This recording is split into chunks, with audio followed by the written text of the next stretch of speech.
Hi folks, and welcome to my channel, and in this video we're going to continue working on Old Rusty, and we will be finishing off the outer sill, and we'll be working on the seating box, and also we will be looking at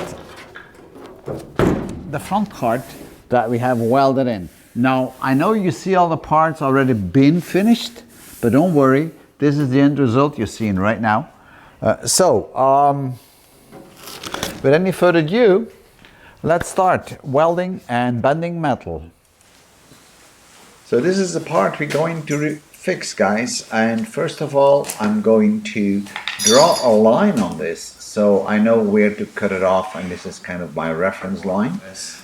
And then I'm going to create a template and I'm going to tape it on there. The template is nothing more than a piece of stiff paper, and I'm going to cut it a bit to size because it's a bit too big.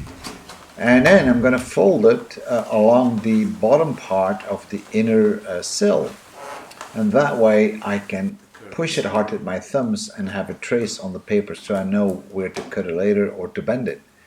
The same thing is true in the door corner there. I just push hard and then I use my pencil to track it or trace it. And I'm cutting it a bit bigger because I need to fold it underneath the inner sill. Unfortunately, my paper was a bit too short, so I'm going to tape a piece on. And now I'm going to mark off the edge where the two panels will be joining each other. It's a simple matter of placing the template on a piece of steel and then marking it and then cutting it off.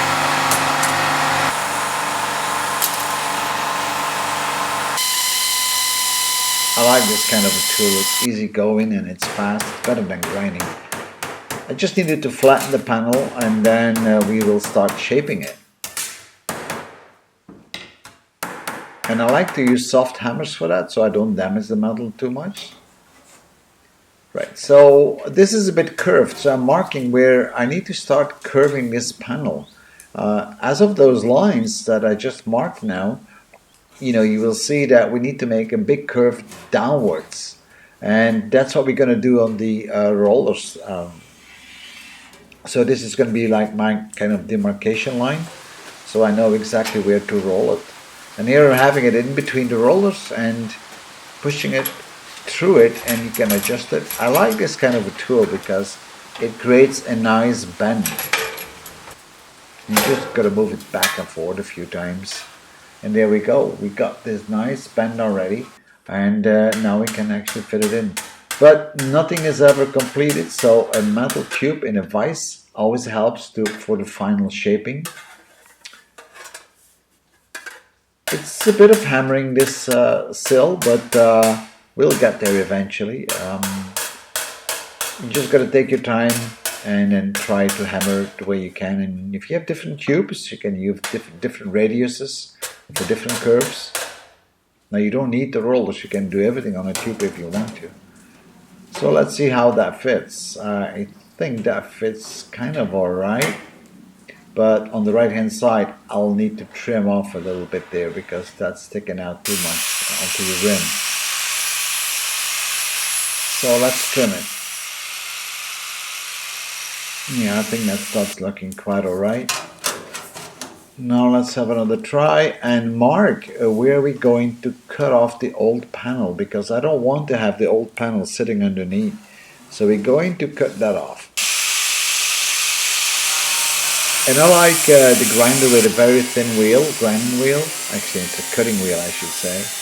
And I'm just cutting it along the edge, and then we should be able to remove this piece of metal. Turned out to be that I have two pieces of metal.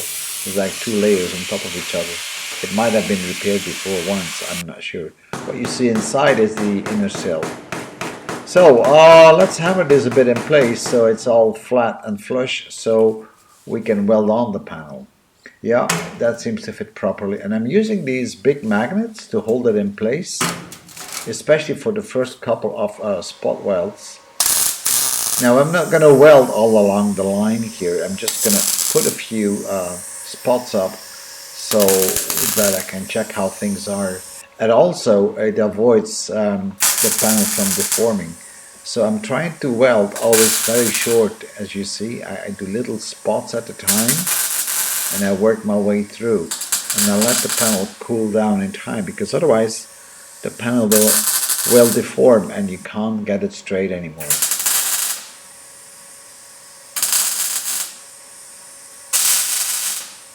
And that's a little bit of welding, and I'm going to take it short. So now I can remove the magnets because the panel is already tagged into place.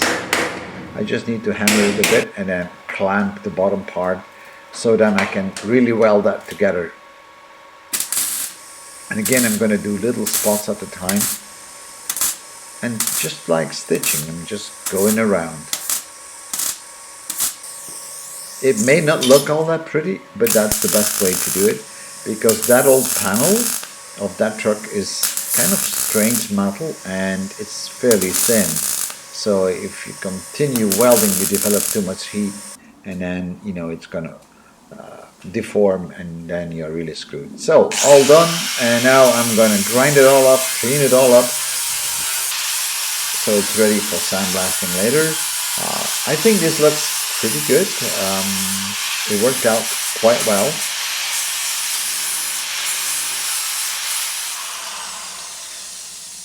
Of course, it's not completely finished yet. We may still have to put some lead up. But this is the front part. That's another profile we need to make. And look on that profile. It's a lot of bends and curves. And that doesn't have to be difficult. I have already a piece of metal in a vise here and a little rod. And I'm just going to knock it around it so that I have a nice curve in that piece of sheet metal. And you'll see where I'm using it. It's in fact the left-hand side of that bulkhead. It's a bit of hammering, and but at the end it works fine. Now I also need to create a groove in the middle, and the way I do this is I'm clamping in two pieces of metal on my workbench, and I'm using a rod again, and I'm knocking it in. Now if you have a press, so much the better. You can do it on a press, but I don't have a press, so I have to do it the old way. And then, once I've knocked it in, I'm going to flatten out this panel a bit, and by knocking it gently so it's flat again. And I keep doing this until I have the result I want to have. So it may take a few times, but keep on hammering, and eventually I'm going to get it. There we go. I think that's about good enough. So now I'm going to flatten the whole panel again, so I have a nice groove in the middle. And that's it. So that should be good. I bended a couple more curves on this in the same way as we've done before. So let's trial fit it. I think that's going to look alright. So let's clamp it in place and start spot welding it in. But before that, I want to make sure that the panels are always flush. So the hammer is my best friend. And I'm just going to tag it in a few places and then work my way out from the left to the right.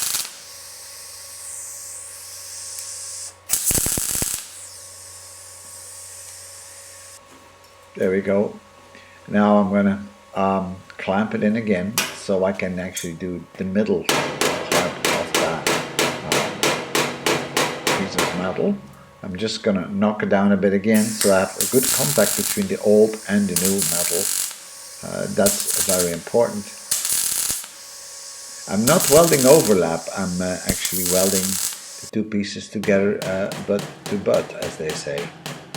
Or I hope that's what they say. But you guys will correct me, right?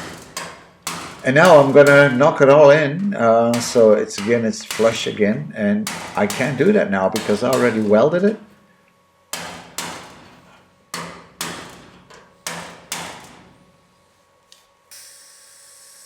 Gonna weld it up again, and yeah, I know it's a lot of repetition of welding, but that's the job it is. If you do metal works on a car like this, there is always a lot of welding.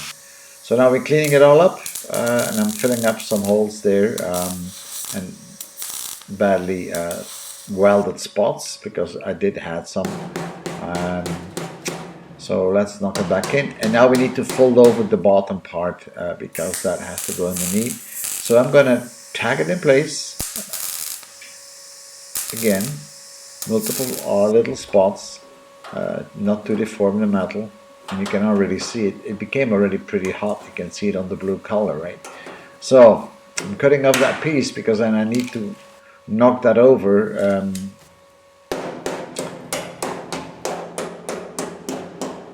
There we go. And I'm just going to grind off that little edge there, and we should be almost done. So now I need to grind off in an angle this front part because I don't need that. I always like to make my panels a little bit bigger than what they should be, because then afterwards you can grind it the way it's supposed to be, and it's a bit easier to do it that way. So I guess we are almost done. I still need to spot weld it, and then that part will be done as well.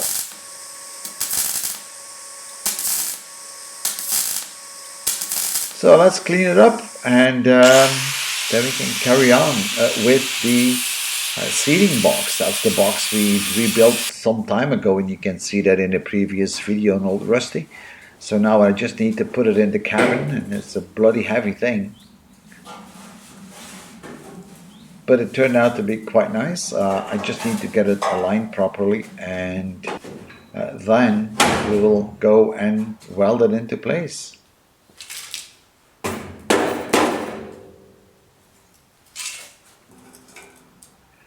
I always grind down the metal, so I have bare metal. It makes it so much easier for welding. And I always use clamps. Each time I'm going to weld, I'm going to use a clamp so the metal stays together properly. And you can see how that metal goes down if you hit it a few times with a hammer. Yes, and I know, welding again, but that's just the way it is. And by now the box is in and ready to be sandblasted, just like all the rest. Still smoking a bit. It was pretty hot, and I had pre-painted the sills already on one side so it wouldn't rust over the winter. And here it is, guys. I think this looks quite alright. We have the sills done, we have the inner sills, outer sills, and even the seating box is now in place. So I'm quite happy with the result. That's the end of this video. I hope you enjoyed it, and keep watching because more is to come. Right now we're done with all the welding jobs on the cabin, and now it's about time to start preparing it for sandblasting. So that will be my next video.